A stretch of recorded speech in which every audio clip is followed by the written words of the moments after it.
Every third Monday of January, we celebrate the life and legacy of Dr. Martin Luther King Jr., born on January 15, 1929 in Atlanta, Georgia. Dr. King attended Booker T. Washington High School when he was young, but once grown up, he not only became a pastor, but an inspirational figure for the civil rights movement of the 1950s and 60s. This year marks the 36th anniversary of MLK Day being recognized as a national holiday. However, our nation's hero was not always greatly appreciated and celebrated. Not until 1983, 15 years after his passing, was a legislation passed making Dr. King's birthday a national holiday. The impact he had cannot be overstated. During the time he spent working towards civil rights, Dr. King spearheaded the movement to dismantle systemic segregation, secure the voting rights of millions of Black Americans, and bring to the forefront the many injustices plaguing the country, all of which has had a profound impact on our world today. It is for that reason when many think of MLK Day, they think of the ever so important struggle for equal rights and what many people have done in the past to create the diverse environment we now live in. However, there is one man who offers insight on what we can do to continue the legacy this holiday celebrates.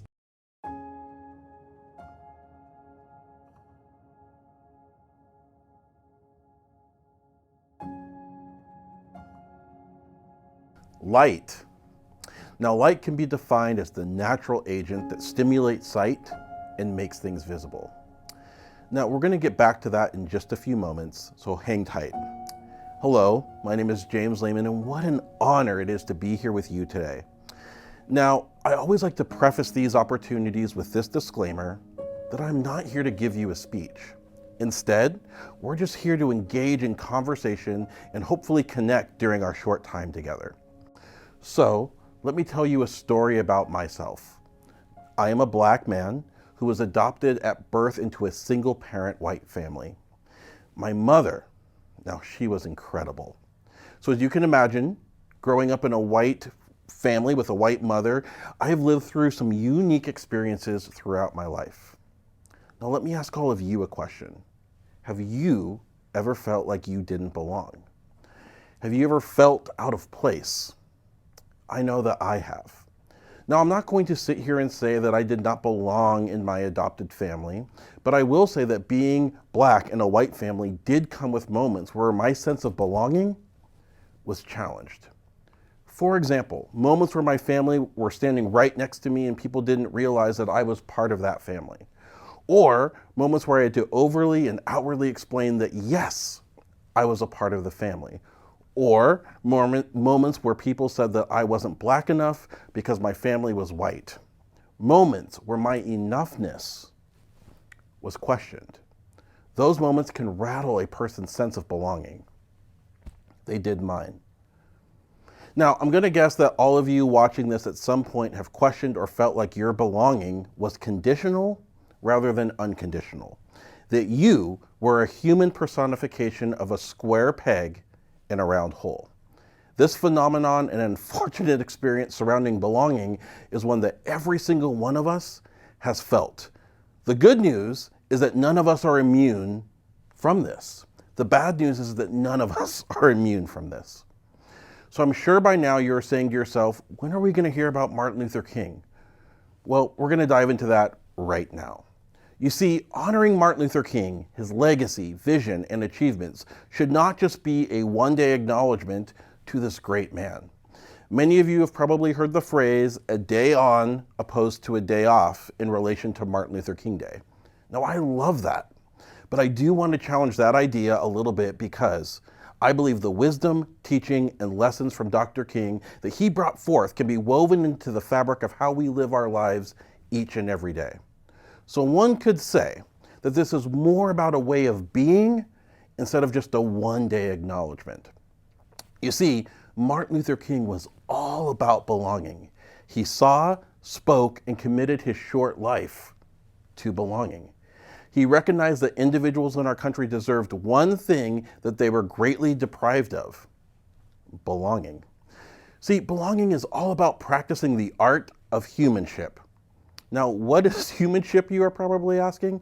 Well, I believe that humanship is the act of realizing that all anybody wants is to be seen, heard, valued, loved, and know that they are worthy of love.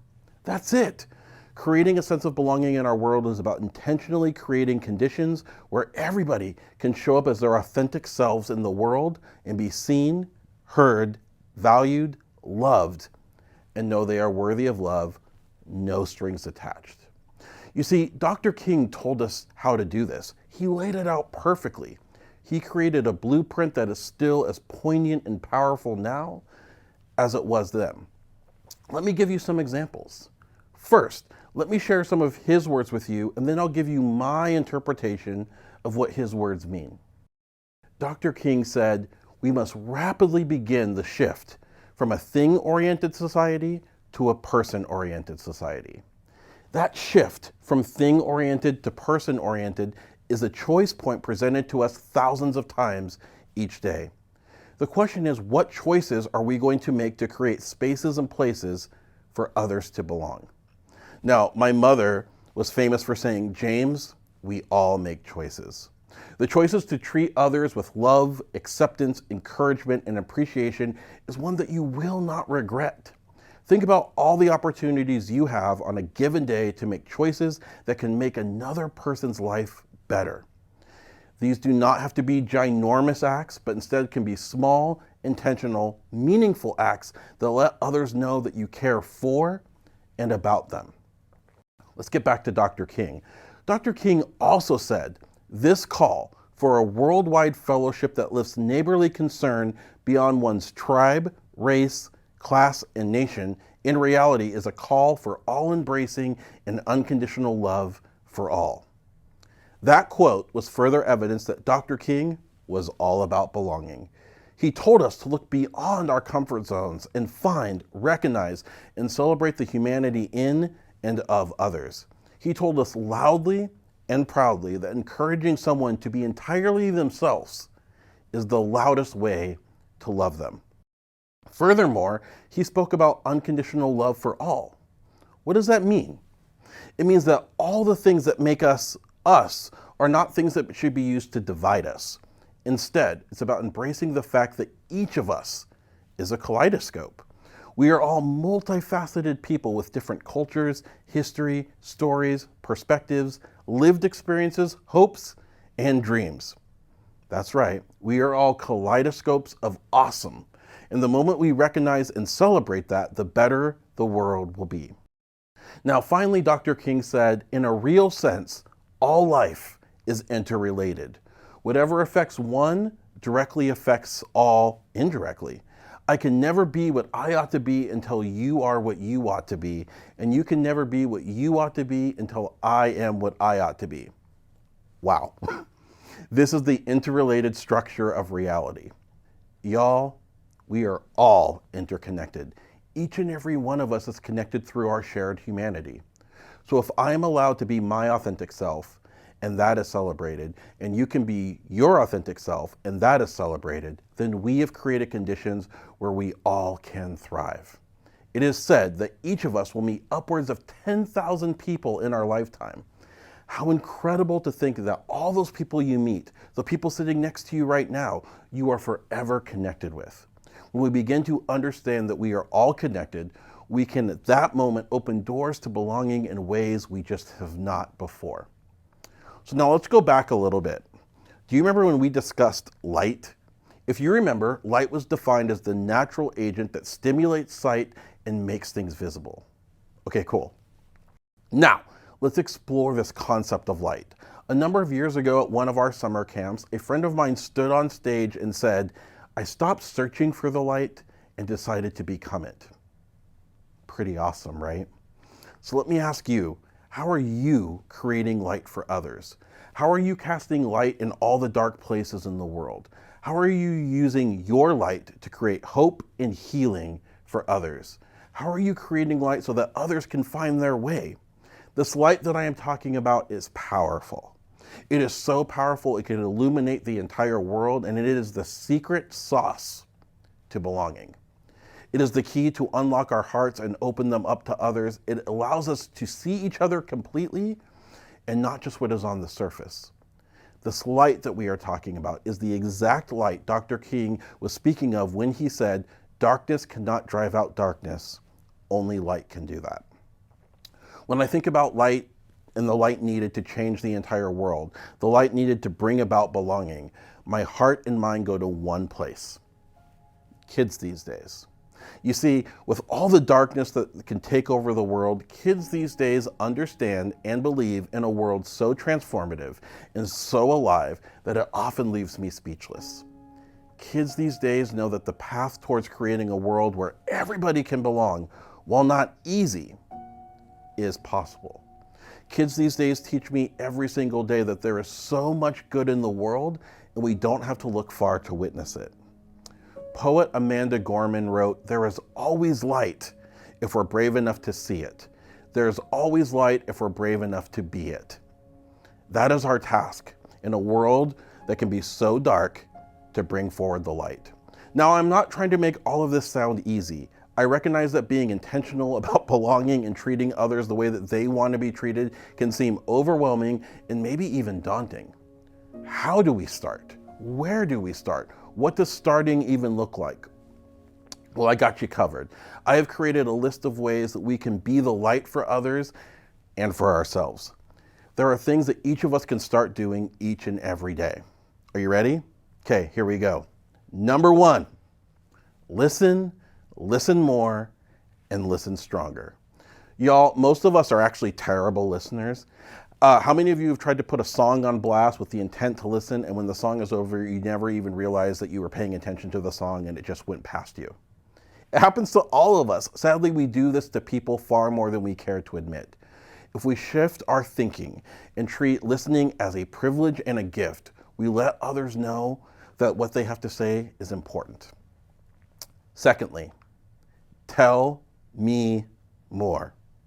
Those 3 words are game changers. When people share and we say, "Tell me more," we let them know that what they have to say is important and we are invested in what they are communicating. It also allows you to be curious. Curiosity with pure intentions is a beautiful way to let others know that you care about what they have to say. So the next time someone shares with you, try it. Say it with me right now. Tell me more. It will change the dynamics of so many of your conversations. Still with me? Okay, here we go. Number 3, you are brilliant. Each of us is already brilliant. We need to stop thinking that achieving brilliance is something that we need to aspire to. Every single one of us is already brilliant. We came into the world that way. Each of us gets to use our brilliance in our own unique way to make the world a better place. So you heard it here. You are already brilliant. Next, you, along with every person you meet, are a gift and have gifts. What would happen if the way that we thought about each other shifted? What if we thought of each and every person as a gift and treated everybody as if they had gifts to share with the world? What if you thought about yourself in that equation as well? Often, we are the hardest on ourselves and fall into the trap of believing that we have nothing to offer the greater world. Let me tell you this right here and right now. That is just not true. I know for a fact that you have gifts. You have strengths. You have things that make you the most extraordinary and exceptional person in the world. As we've discussed a lot today, never let anyone dim your light, especially yourself. Next, take out the toxic. The toxic thoughts, feelings, and words we think and say about ourselves, and especially our others, we need to take out. Nobody can belong, and we cannot belong to ourselves if we are bathed in toxicity. Love, acceptance, and empathy towards ourselves and others begin the moment we take out the toxic. If the soundtrack of your life is riddled with toxicity, it's time to build a new playlist. Next, you are not a transformer. Often we think in order to transform the world, we need to be something bigger and better than we currently are in our natural state. You do not need to be anything other than the incredible person you already are to make a difference in the world. You have everything you need, everything as you are to be the light in the world. Next, we're going to honor the I am in you and honor the I am in others. Each of us is complex and multifaceted. None of us is just one thing. When we honor the many aspects that make each of us, we contribute to creating a sense of belonging for the world. Think about all the things that you are and celebrate them. Then make room for others to share all that they are as well. Next, the medicine is in the stories. We all have stories, lived experiences, perspectives, moments of greatness, moments of sadness, moments when we have been hurt, and moments where we have hurt others. There is so much magic within the pages of all of our stories. The secret to learning from our stories and learning from the stories of others is crucial to bringing the light forward. Next, you are enough. I don't think people hear this enough. I want to take this moment and remind you that you are enough. I want to let you know that I see you and that some days I know it's just hard. It is so hard. I know that the world can feel like a bit much some days, specifically now, and that you may even feel lost in the shuffle. Let me remind you that right here and right now, that even in those moments, you are enough. You have nothing to prove, nothing you need to accomplish to be enough. You, in all your brilliance, right here and right now, are enough. In the moments you may forget that, you let me know, and I'll remind you. Finally, everything we need to make positive change is already here. That's right. To create the change we want to see in the world, in our schools, and in our communities, you have everything you need with everything you have right here and right now. You are perfectly equipped to go out into the world and make it a place where others belong.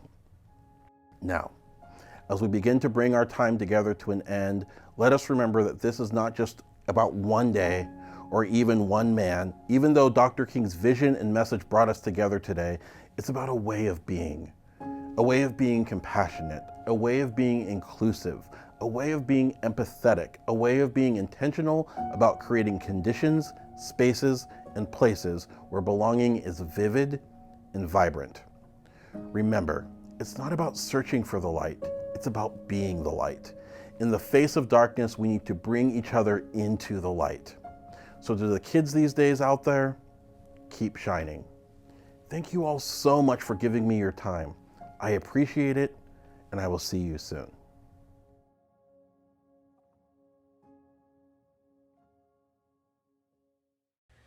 What did you think about what Mr. Lehman had to say? Do you know some ways in which you can help connect with and help the people in your family or community? If not, that's okay. I'm sure you'll find some ways soon. Remember, it doesn't have to be anything big. Simply listening can make a world of difference. And as a final reminder, Martin Luther King Day is still important today, not only to show how far we've come as a people, but also to reflect on the improvements that can still be made among our fellow brothers and sisters today. Although we have changed a lot of terrible things in this world, we still have a long ways to go. And with the help of Dr. King's philosophy, we can reach the common goal of equality and prosperity.